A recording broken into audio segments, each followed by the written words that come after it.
des affaires qui ne se ferment jamais vraiment. Pas parce que la justice a abandonné, pas parce que les enquêteurs ne sont pas compétents, mais parce que la réponse, elle n'existe peut-être tout simplement pas. Bienvenue dans Ni vu ni connu, je suis Rina. Ici, on ne fait pas du true crime de divertissement, pas de musique stressante pour simuler du suspense. Ce que je veux faire, c'est comprendre, décortiquer comment une enquête a été menée, ce qui a merdé, ce que ça dit de nos institutions, ce qu'on aurait pu voir et qu'on n'a pas voulu voir. Mon parcours m'a amené à travailler au cœur de la machine, sur des questions de déontologie, de procédure et d'éthique institutionnelle. C'est ce regard-là que j'apporte ici. Pour ce premier épisode, j'ai choisi l'affaire que tout le monde croit connaître, celle qui a son propre documentaire, ses théories complotistes et ses 380 000 personnes dans un groupe WhatsApp. L'affaire Dupont de Ligonnès.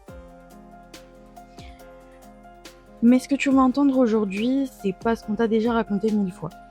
Il y a un homme qui a remis les mains dans ce dossier, Gilles Gallou, ancien de la police judiciaire, présent sur l'affaire en 2011. Il a repris tout depuis le début, après sa retraite.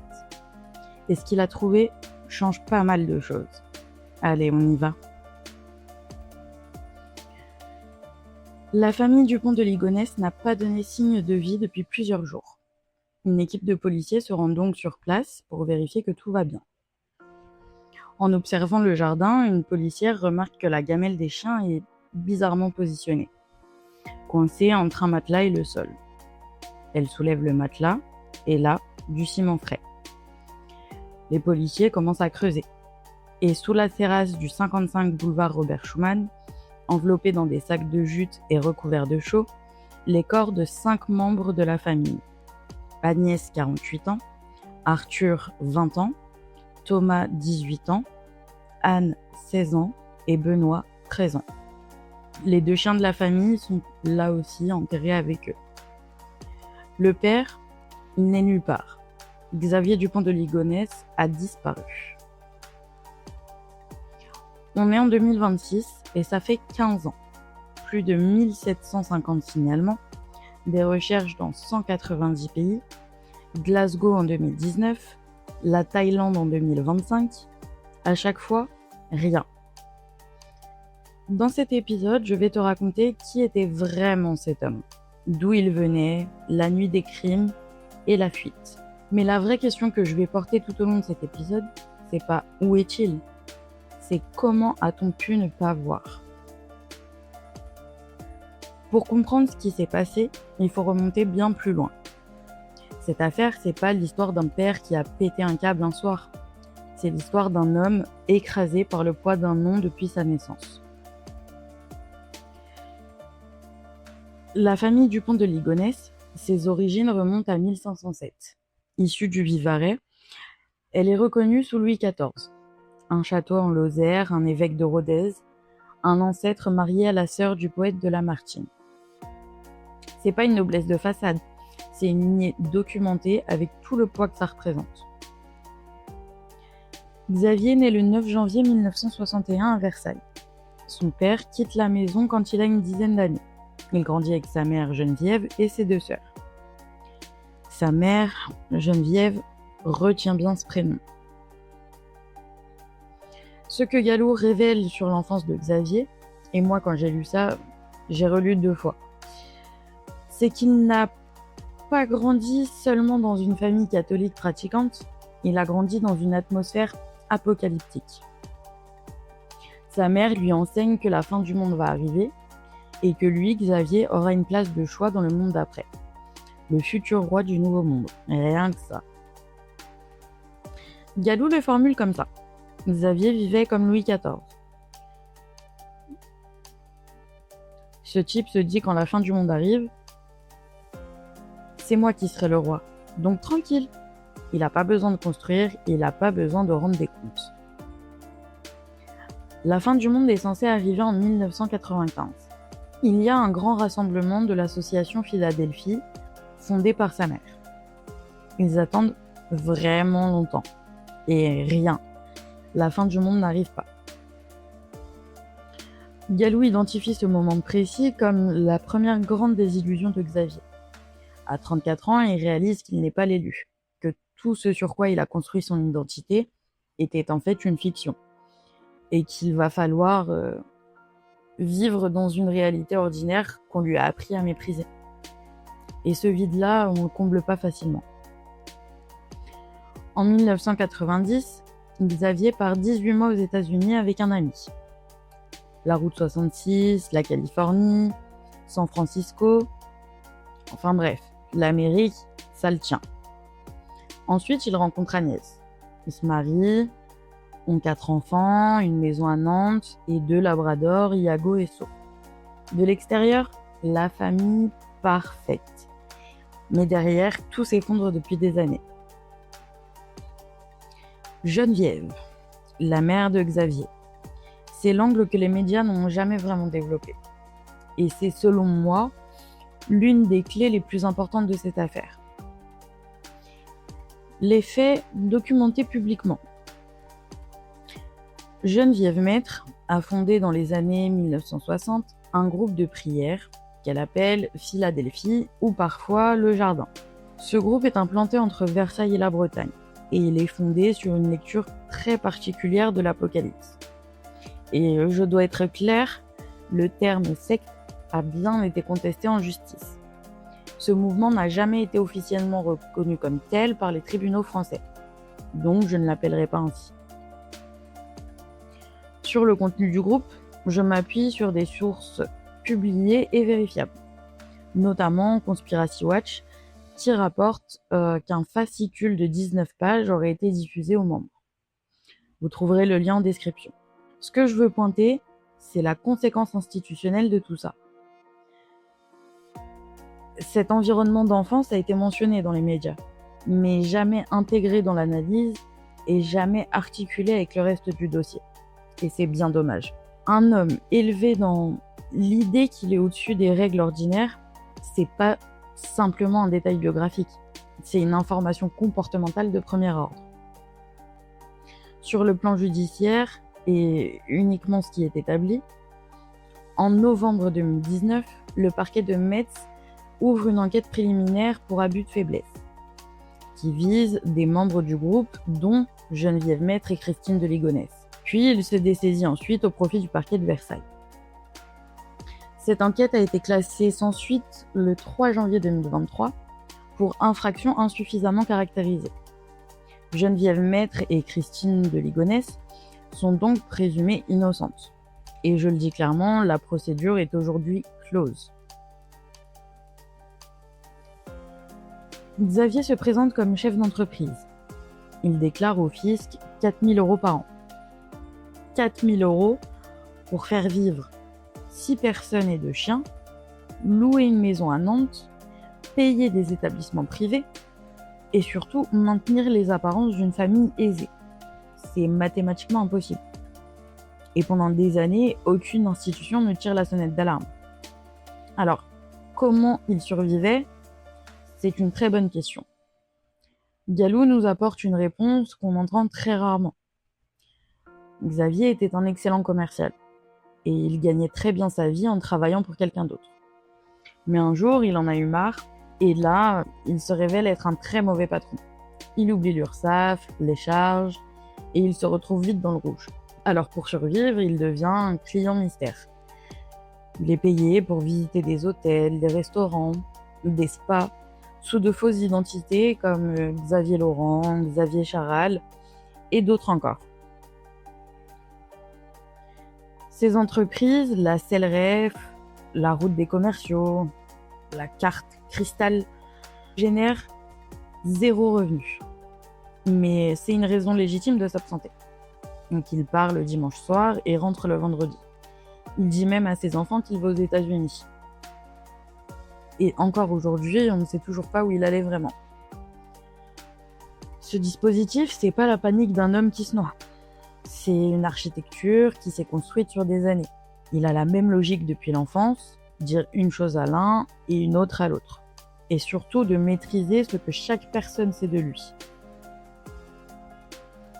En 2003, il crée une société en Floride, NetSurf Concept LLC. Il la crée via un certain Corona, un expatrié français spécialisé dans les comptes bancaires anonymes à l'étranger. Et ça s'avéra très utile. Ensuite, dans la lettre, la fameuse « Coucou tout le monde », la lettre qu'il envoie avant de disparaître, il écrit qu'en 2003, il a été mis en relation avec les services secrets américains. Galou nous explique que cette phrase seule, c'est 1 semaine de travail pour une équipe d'enquêteurs.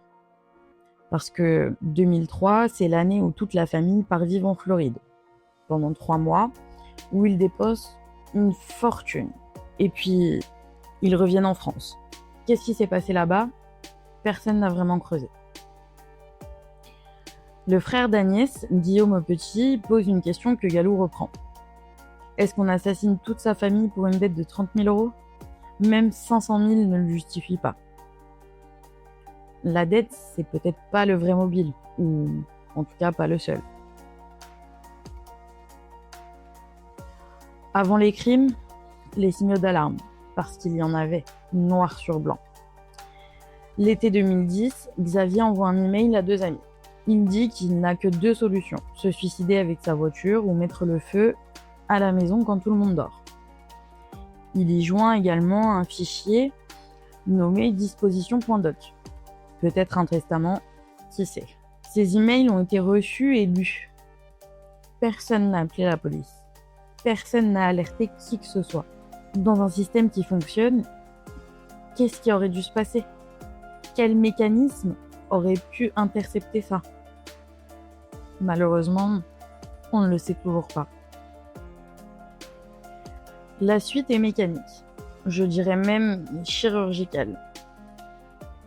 Décembre 2010, inscription dans un club de tir. Janvier 2011, malheureusement, son père décède et il hérite d'une carabine 22 longs rifles.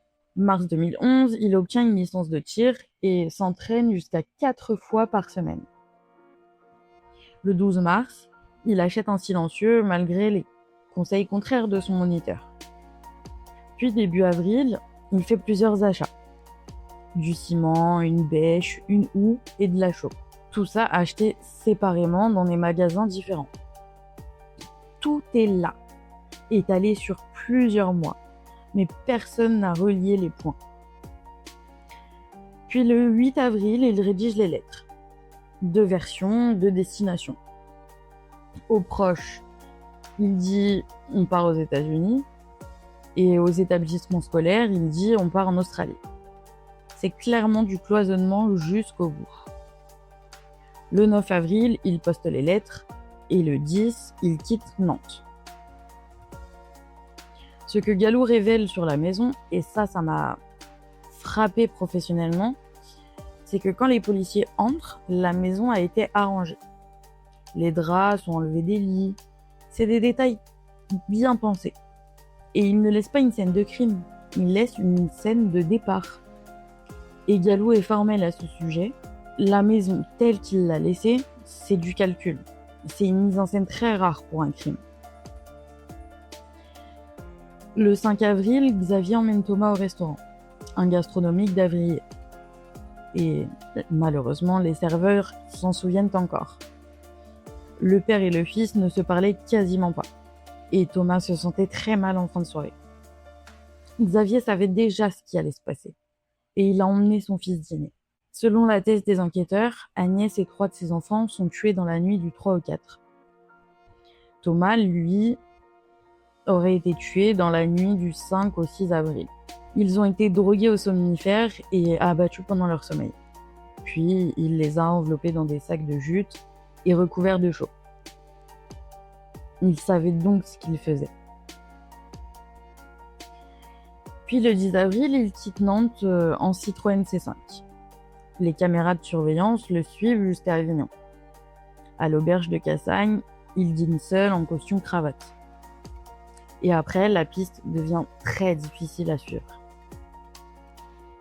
Le 14 avril, il retire 30 € dans un distributeur à Roquebrune-sur-Argent. Et Galou est catégorique là-dessus, ce retrait est volontaire. Il sait qu'il est filmé. 30 €. L'hôtel coûtait 37 €. C'est un message qui dit « Regardez, je suis passé par là ». Parce que sans ce retrait, on n'aurait jamais su où il était. Le 15 avril, un témoin l'aperçoit quittant son hôtel à pied, avec un étui dans le dos pouvant éventuellement contenir une carabine. Et c'est la dernière image qu'on aura de lui. Ensuite, silence. Mais depuis quelques mois, la piste américaine prend de la consistance. Galou, dans son livre publié en février 2026, défend une thèse construite sur 2 ans de travail. Xavier aurait fui avec de faux papiers via un vol Delta Airlines qui aurait fait Nice-New York. Et ce, sur les dates qui correspondent à la fenêtre de disparition. Il connaît parfaitement les États-Unis. Il avait les contacts, les méthodes et les identités. Et dans sa lettre d'adieu à Michel Retief, pour moi, il y a un indice codé. Novembre 90. Cela fait écho à leur voyage sur la route 66 en 1990. La Californie, San Francisco, etc.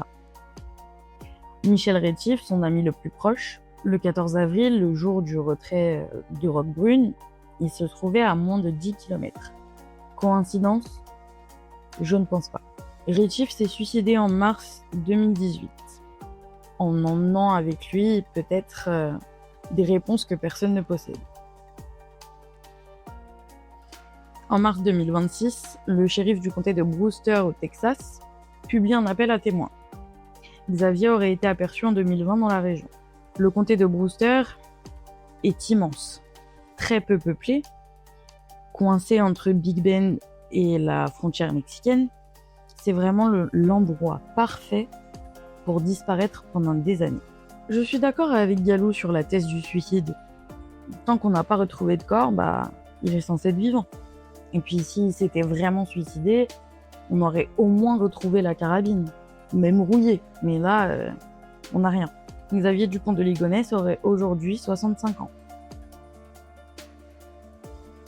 Voilà ce que je veux te dire maintenant. Ce que je vais pointer, c'est pas dans les documentaires. C'est pas dans les articles grand public. Premier point, la détection précoce. Les emails suicidaires de 2010, les dettes depuis 2002, une situation fiscale incohérente depuis des années, et aucun de ces éléments n'a déclenché une intervention. Ni sociale, ni judiciaire, ni médicale. C'est pas une défaillance individuelle, c'est une défaillance systémique. À quoi sert une institution de protection si elle n'entre en action qu'après le crime ? C'est vraiment la question qu'il faut qu'on se pose. Deuxième point, les angles morts de l'enquête. Galou le dit lui-même, en 2011, les enquêteurs n'ont pas examiné tous les détails de la lettre.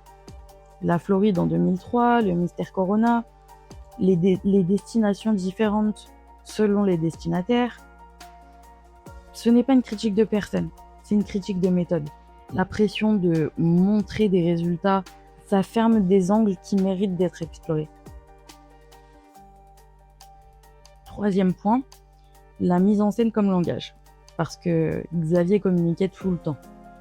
La maison à ranger, les 2 lettres avec 2 destinations, le retrait de 30 € face caméra. Il n'a pas juste fui, il a construit une histoire. Est-ce qu'on a utilisé tous les outils disponibles pour lire cette histoire ? Je ne sais pas. Quatrième point, et le plus important pour moi, c'est la dimension sectaire. Parce qu'un homme élevé dans l'idée qu'il est au-dessus des règles ordinaires, qu'il n'a pas à rendre de compte, et dont l'identité repose entièrement sur une prophétie qu'il découvre à 34 ans qu'elle était totalement fausse, c'est exactement le type de trajectoire qui est documenté dans la littérature criminologique.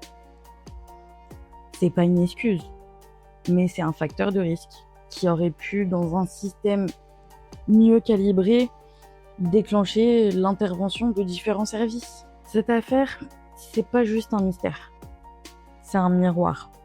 Elle nous montre ce qu'on a choisi de ne pas voir jusqu'au moment où on ne pouvait plus regarder ailleurs. Xavier Dupont de Ligonnès, c'est un nom, un fantôme, mais surtout l'homme le plus recherché de France. Derrière le feuilleton, il y a un homme qui est né avec un poids qu'il n'a pas choisi, élevé comme le roi du Nouveau Monde, désillusionné à 34 ans quand cette promesse s'est effondrée, et qui a construit sur le mensonge les seuls outils de survie qu'il connaissait. Est-ce que ça explique ce qu'il a fait ? Non, je pense pas. Il n'y a rien qui explique ça. Mais comprendre, c'est pas excuser.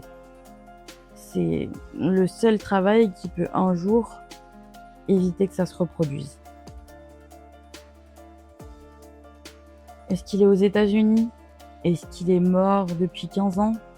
Personne ne le sait. Galou, lui, après 2 ans de travail, est convaincu qu'il est vivant et que la piste américaine reste la plus solide aujourd'hui. L'enquête est toujours ouverte. Aucun procès, aucune vérité judiciaire. Agnès, 48 ans, Arthur, 20 ans, Thomas, 18 ans, Anne, 16 ans et Benoît, 13 ans. 5 personnes, 5 vies. Ils méritent qu'on se souvienne d'eux autrement que comme le fond d'un mystère.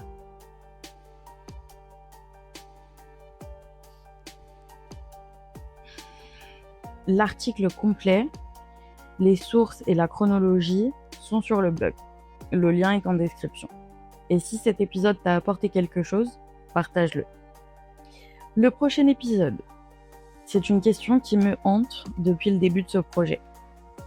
Est-ce qu'en France, on peut être condamné à tort et ne jamais être réhabilité ? Une phrase écrite en lettres de sang, un homme illettré, un procès sans appel possible et 30 ans de silence institutionnel. Allez, à très vite.